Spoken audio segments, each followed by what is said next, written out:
Salut, voyageuses et voyageurs du net, je suis Georges Vernat, poète. Comme vous avez sans doute pu vous en rendre compte, mes vidéos récentes parlaient beaucoup de ma campagne de financement sur Ulule pour soutenir donc ma chaîne, soutenir Georges en poésie, ma démarche. L'un des enjeux de cette campagne, c'est de pouvoir financer la parution de mon prochain recueil de poésie, L'œil du cyclone.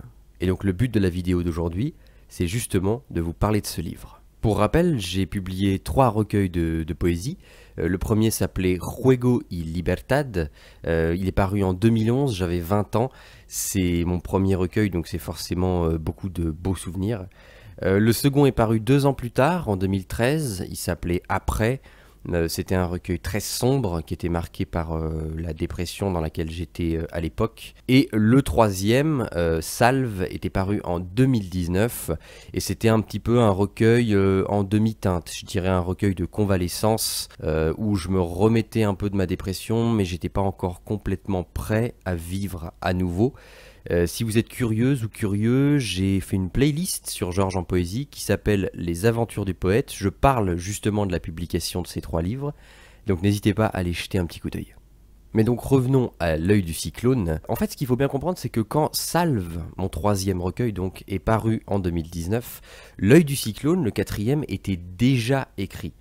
Mais c'est souvent comme ça en fait dans mes publications poétiques, j'ai entre guillemets du retard pour des raisons X ou Y, parce que quand je termine les textes, soit moi-même je me sens pas tout à fait prêt à les publier, il y a du travail à faire, il y a souvent beaucoup de travail après écriture, parce que la poésie c'est un jaillissement, hein, c'est une fulgurance, ça vient comme ci, comme ça, c'est pas pour ça que derrière on peut pas fignoler un petit peu, retravailler un mot par-ci, par-là, les titres, etc.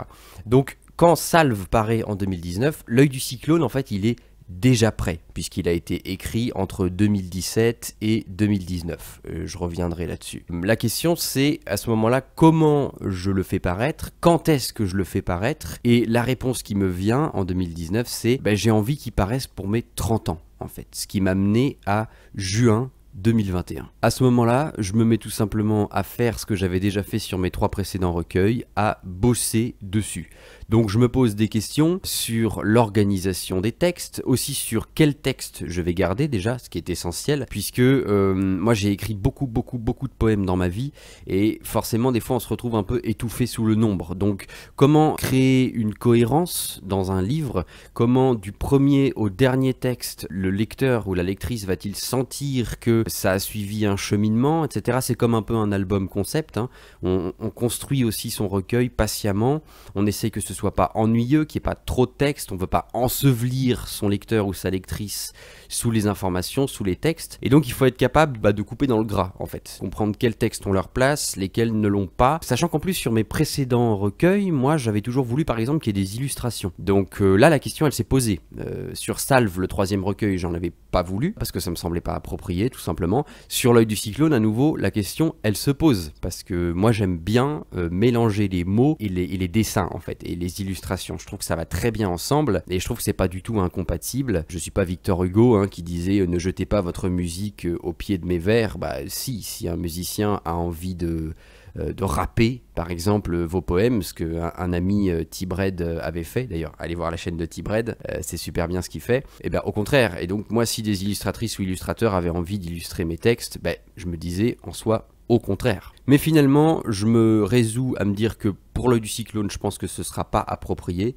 Donc je me contente de continuer à bosser les textes, faire différentes versions du corpus. Je fais des corpus avec certains textes, d'autres sans. J'écris un petit peu l'histoire du livre aussi à ce moment-là, un itinéraire poétique. Je me demande si je vais mettre une préface aussi, ce qui est quand même important pour un livre. Je fais la chronologie des textes, une table des matières. Je l'envoie à des relectrices et des relecteurs. Bref, à ce moment-là, je suis complètement habité par mon livre. Et début 2021, donc on est 6 mois avant mes 30 ans, je sais qu'en général les maisons d'édition peuvent mettre environ à peu près 6 mois à répondre, j'envoie L'œil du cyclone que je viens d'imprimer, qui est encore tout chaud, qui vient de sortir de l'imprimante, je l'envoie à une maison d'édition que j'ai trouvée sur Instagram, accompagnée de la lettre que vous voyez à l'écran. Et après environ 3 mois d'attente, je recontacte la maison d'édition puisque je sais qu'en général ils mettent à peu près 3 à 6 mois pour vous répondre, mais moi au bout de 3 mois j'étais un peu sur des charbons ardents, j'étais à 3 mois de mes 30 ans,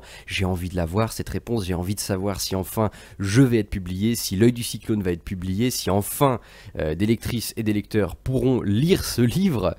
Et la dame au téléphone, qui était assez désintéressée, enfin assez peu intéressée par ce que je lui disais, m'informe simplement qu'ils ont eu un dégât des eaux et que donc mon manuscrit est très probablement sous l'eau. À ce moment-là, pour moi, je l'admets, ça a été une énorme déception. Et en fait, ça a été vraiment une leçon parce que avec le recul j'ai compris que j'avais pas fait les choses comme j'aurais dû les faire, j'ai compris que j'avais mis tous mes œufs dans le même panier, j'ai fait l'erreur de n'envoyer déjà L'Œil du Cyclone qu'à une seule maison d'édition, mais c'est parce que quand je les avais trouvés sur Instagram, à la fois leur démarche vis-à-vis de la poésie, à la fois leur nom que je trouvais très beau, évidemment que je ne citerai pas ici, toute leur démarche voilà, d'édition me plaisait, j'avais vraiment envie d'être édité par eux, j'ai fait ce qu'on devrait en général je pense éviter de faire dans la vie, c'est-à-dire avoir une attente trop énorme, trop considérable vis-à-vis d'une seule chose. Je me suis projeté où ça allait se passer comme ça, je l'avais imprimé, je leur avais écrit une belle lettre, ils allaient me recontacter 3 ou 4 mois après, le livre pourrait sortir pour mes 30 ans, voilà, c'était le rêve, les bisounours, etc.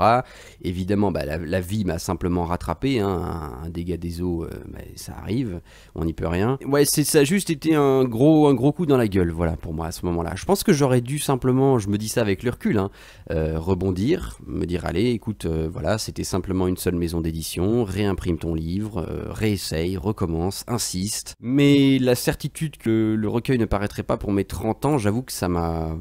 Je sais pas, c'est idiot, mais voilà, c'était mon seuil psychologique, c'était le moment où moi je voulais qu'il paraisse. Et il n'allait pas paraître à ce moment-là. Les fameux 30 ans sont passés, je les ai fêtés en radio, finalement c'était pas si mal que ça, et je me suis remis à travailler sur le corpus, à travailler sur les textes, à encore peaufiner. Finalement je me suis dit peut-être que je l'avais envoyé un peu trop tôt, et qu'il y avait encore du travail à faire. Ce travail, je l'ai fait.